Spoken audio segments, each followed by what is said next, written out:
عارف الإحساس لمّا تُقع، بس مش الوقعة العادية، الوقعة اللي تحس إنك انكسرت وتقول خلاص أنا انتهيت، بس استنى يمكن تكون لسه ما ابتديتش أصلًا. في يوم من الأيام كان في شاب عايش حياته كلها بيحاول يرضي الناس، بيضحك وقت ما هو حزين، وبيقول حاضر وهو من جوّه بيصرخ، وبيتحمل أكتر من طاقته علشان بس ما يخسرش حد، لحد لمّا خسر نفسه وقعد منه حاجات كتير. احترامه لنفسه، ثقته، وحتى حلمه. بس وهو في قاع القاع سمع صوت جواه بيقول اللي وقعك مش ضعفك، اللي وقعك اختيارك إنك تعيش لناس مش بتعيش لك. وهنا بدأ التغير.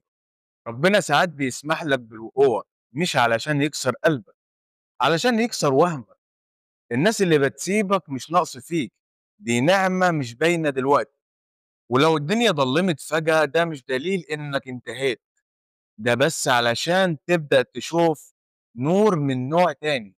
خلاصة هنا الوقوع مش نهاية، ده إعادة ضبط. مفيش حاجة اسمها أنا انتهيت، في بس أنا لسه فاهم نفسي من أول وجديد. وفي النهاية لو عجبتك الحلقة ما تنساش تدعمني باللايك والكومنت الرايق والسبسكرايب الجميل. سلام وأشوفكم في اللحظة الجاية.